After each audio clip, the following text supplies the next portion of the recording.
presenting Meteopod. Hello and good Tuesday to all listeners, and welcome back to yet another episode of Meteopod, your go-to podcast about weather, climate, and everything in between. I'm your host, Omri, and I'm so glad to have you here. I haven't recorded in a week. Jeez, that's a lot. And I'm sorry for my relative disappearance, y'all.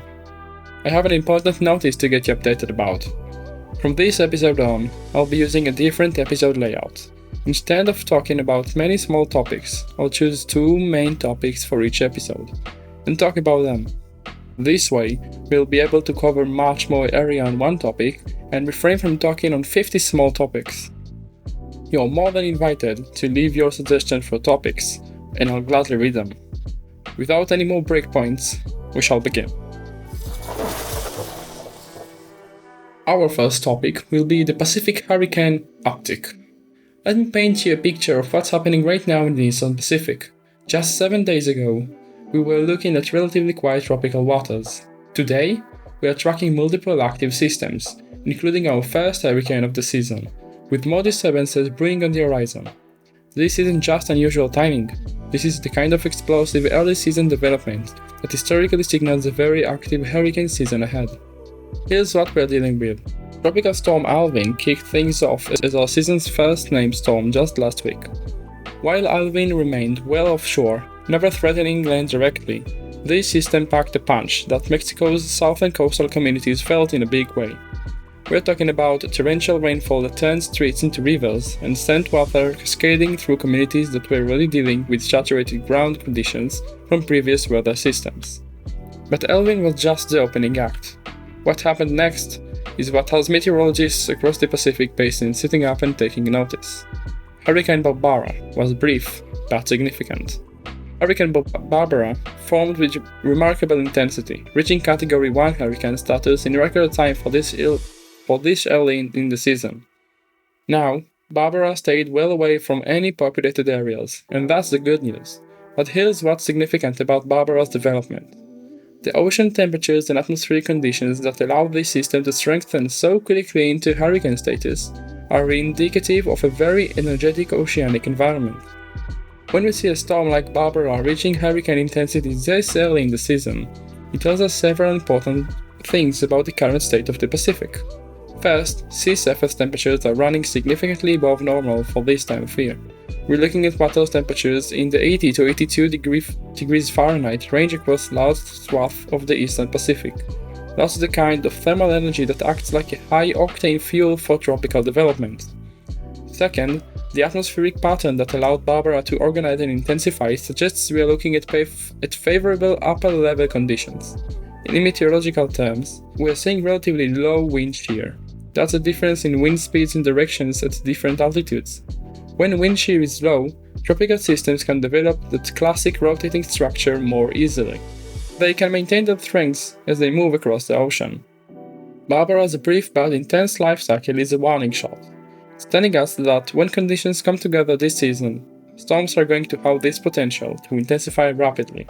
That's a crucial point for anyone with interest in Pacific coastal regions to understand. We'll continue with Tropical Storm Cosme. The pattern continues. Out on Barbara's heels came Tropical Storm Cosme, maintaining tropical storm intensity and adding to what's becoming a very busy early season pattern. Cosme represents the continuation of this active trend, and while it also remained away from populated areas, its formation so quickly after Barbara reinforced the message that the Pacific Basin is primed for tropical development. What's particularly noteworthy about Cosme is its persistence. This wasn't a system that flared up and quickly dissipated. Cosme maintained organized tropical storm characteristics for an extended period, demonstrating the kind of environmental support that allows these systems to maintain their strengths over time. From a climatological perspective, having 3 named storms in such a rapid succession this early in the season is statistically significant. The Eastern Pacific rapid succession we are witnessing, Alvin, Barbara, and Cosme, forming within days of each other, is more characteristic of peak season activity, which typically occurs from August through October. Not only we already had 3 named storms, we also have a 70% threat. What's coming next? Here's where things get really interesting and concerning. The National Hurricane Center, the NHC, is currently monitoring a broad area of low pressure that has a 70% chance of developing into our next tropical system within the next 7 days. In forecast terminology, a 70% probability is considered high confidence. This isn't meteorologists hanging their bets. This is a clear signal that atmospheric and oceanic conditions are so favorable that tropical development is not just possible but likely. This developing system represents what could be our fourth named storms of the season, and we are still in early June. To put that in historical perspective, the Eastern Pacific typically sees its fourth named storm sometimes in July.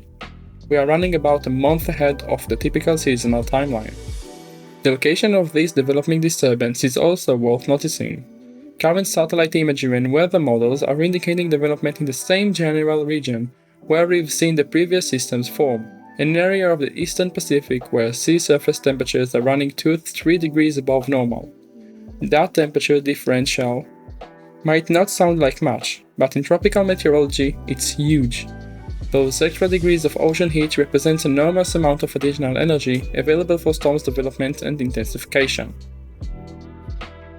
We've talked about 3 storms and 1 potential storm on the way, but what does this specific activity actually mean?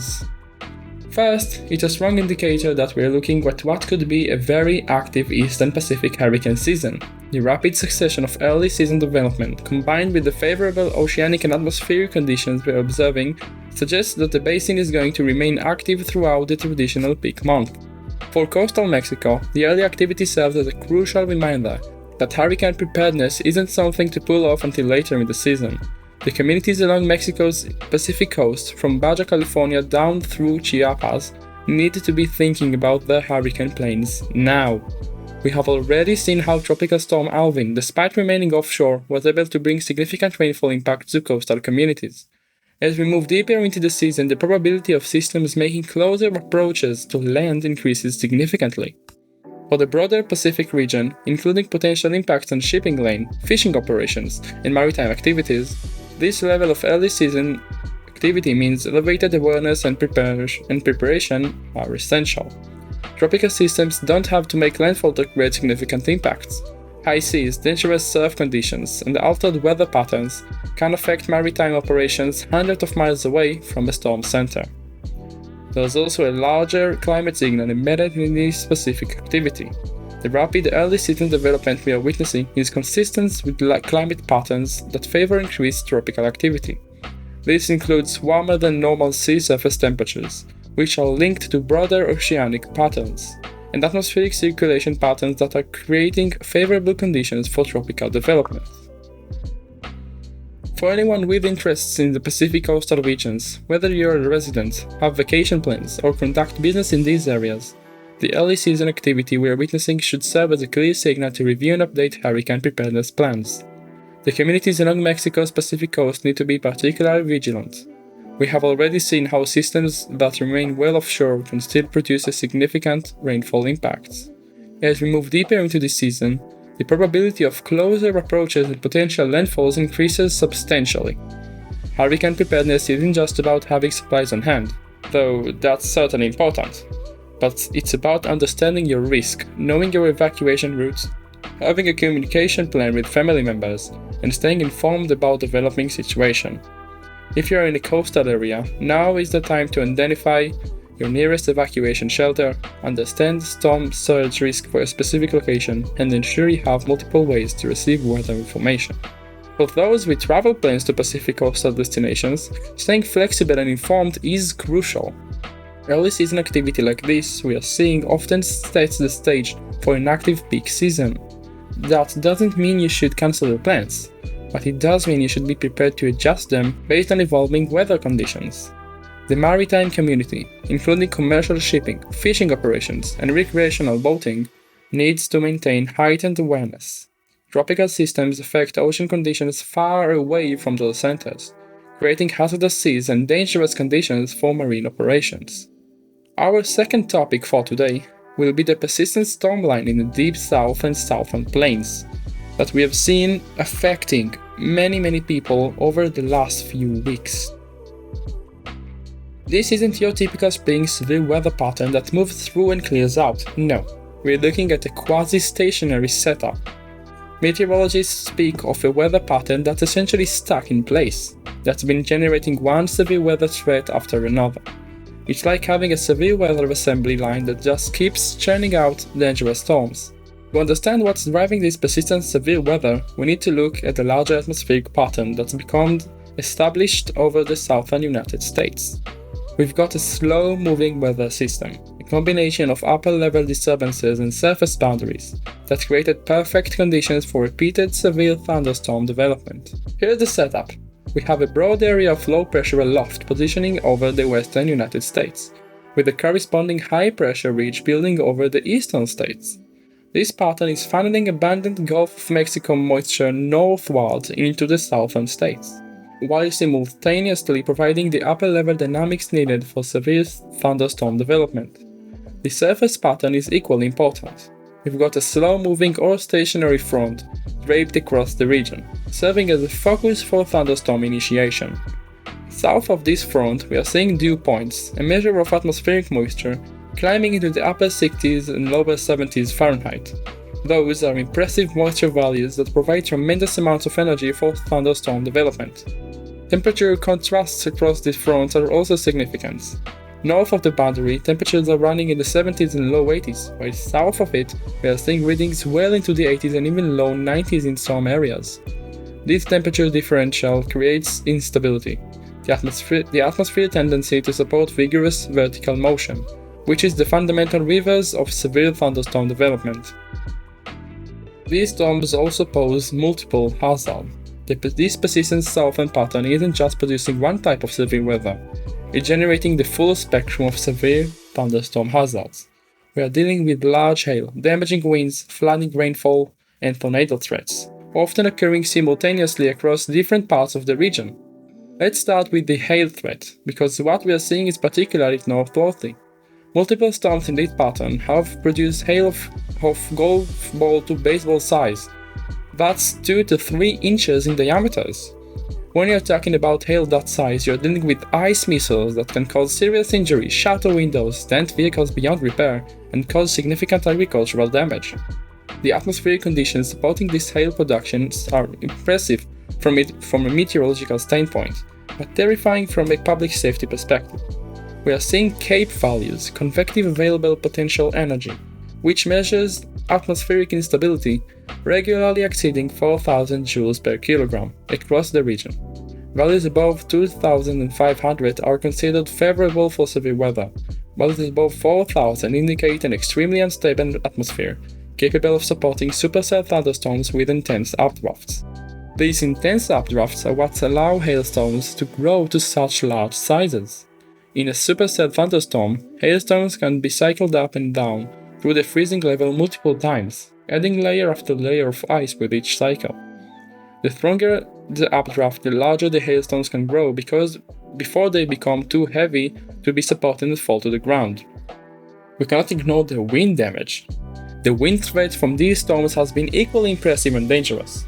We are seeing widespread reports of straight-line wind damage, trees down, power lines snapped, and structural damage to buildings. Many of these wind events are associated with microbursts and downbursts, intense downdraft from thunderstorms that spread out when they hit the ground, creating winds that can exceed 100 miles per hour over localized areas. Microbursts are particularly dangerous because they are often difficult to detect and can occur with little warning. Unlike tornadoes, which have a rotating signature that can be detected by Doppler radar, microbursts appear as intense areas of divergent winds flowing away from the central point. They can cause damage patterns that look similar to tornado damage, but the physical processes are quite different. We've also seen the risk of embedded supercells, which can produce tornadoes. Embedded within this broader pattern of severe weather, we have also been dealing with tornado threats from supercell thunderstorms. While the tornado activity hasn't been as widespread as the hail and wind damage, the potential for significant tornadoes exists with this type of atmospheric setup. The same conditions that support large hail and damaging winds, high instability, strong wind shear, and abundant moisture, also creates an environment favorable for tornado development. We are seeing wind shear values that are supportive of supercell development, with speed shear, changes in wind speed with height, and directional shear, changes in wind direction and with height that can support rotating thunderstorms. The tornado threat with this pattern is particularly concerning because many of the storms have been developing during overnight hours. Nocturnal tornadoes are statistically more deadly than daytime tornadoes for several reasons. People are sleeping and may not receive warnings. Visibility is poor, making it difficult to see approaching tornadoes, and the atmospheric patterns that support nighttime tornadoes developments often produce fast-moving storms that give communities less time to respond. Wow, am I tired? These have been two bulky topics that we have discussed today. I really hope that you've enjoyed this episode, and if you did, don't forget to subscribe, to like this episode on the platform that you're listening it, and share it with your weather interested friends, family members, and just people that you think will maybe be interested in learning about meteorology and what's behind it. I'll see you very soon, and up until then, have a great time, alright?